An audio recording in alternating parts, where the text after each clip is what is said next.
মধ্যরাতে মির্জা ফখরুলের আবেগঘন পোস্ট, কমেন্টে যা লিখলেন সার্জিস আলম। ফাঁসির মঞ্চ থেকে বাঁচতে পারবেন শেখ হাসিনা, যা বললেন রুমিন ফারহানা। রাষ্ট্রপতি নির্বাচনে ভোট দিতে পারছেন না মির্জা আব্বাস। শুনছিলেন শিরোনাম। বিস্তারিত জানতে আমাদের সাথেই থাকুন। আসসালামু আলাইকুম, সবাইকে স্বাগত জানাচ্ছি AR নিউজ BT চ্যানেলে।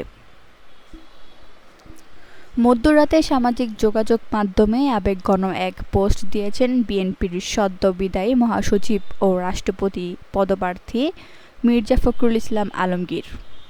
বুধবার 19 আগস্ট মধ্যরাতে নিজের ভেরিফাইড ফেসবুক পেজে দেওয়া এক পোস্টে বিশেষ কিছু কথা তুলে ধরেন তিনি। পোস্টে মির্জা ফখরুল লিখেছেন, আজ আপনাদের থেকে সর্বশেষ বিদায় নেওয়ার সময় এসেছে। আজকে শেষবারের মতো বাংলাদেশ জাতীয়তাবাদী দল জিন্দাবাদ বলে বিদায় নিচ্ছি। এরপর নিজের নামের সঙ্গে লিখেছেন আপনাদের বিশ্বস্ত মির্জা ফখরুল ইসলাম আলমগীর।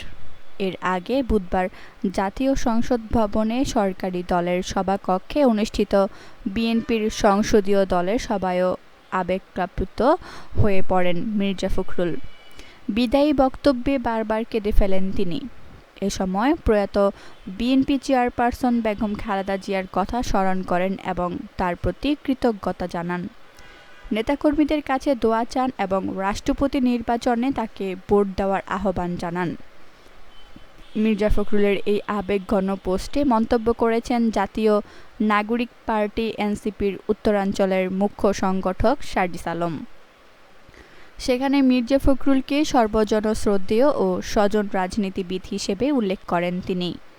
সার্জিস আলম লিখেছেন, বাংলাদেশ ও রাজনীতিতে মির্জা ফখরুল দল মত নির্বিশেষে মানুষের কাছে গ্রহণযোগ্য একজন ব্যক্তিত্ব।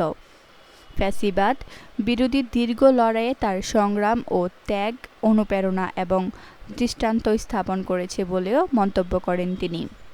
সার্জিস আলম আরও লিখেছেন, মহান সৃষ্টিকর্তা মির্জা ফখরুলকে সম্মানিত করেছেন তার নতুন পথ চলা, ভালো কাজের জন্য, ইনসাফ প্রতিষ্ঠার জন্য এবং বাংলাদেশের মর্যাদা ও সার্বভৌমত্ব রক্ষার জন্য হোক, এমন প্রত্যাশা ব্যক্ত করেন তিনি। একই সঙ্গে মির্জা ফখরুলের জন্য দোয়া ও শুভকামনা জানান সার্জিস।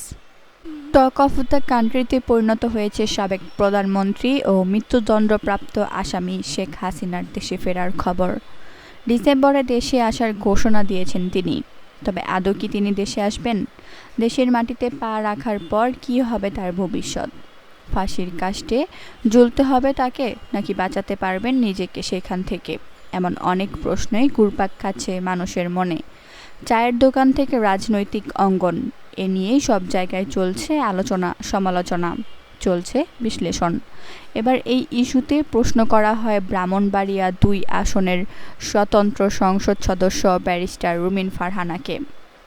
পলিটিক্যাল সিচুয়েশন ফাঁসি কার্যকর হবে এভাবে বলা যায় না, কারণ প্রেসিডেন্সি আছে এবং সরকার পক্ষের আইনজীবীও একই কথা বলেছেন যে for the greater interest of justice তাকে ট্রায়াল ফেস করতে দেওয়া হবে। এই যে গ্রেটার ইন্টারেস্ট অফ জাস্টিস, সেটার একটি ভূমিকা আছে, এক আন্তর্জাতিক একটি ভূমিকা আছে।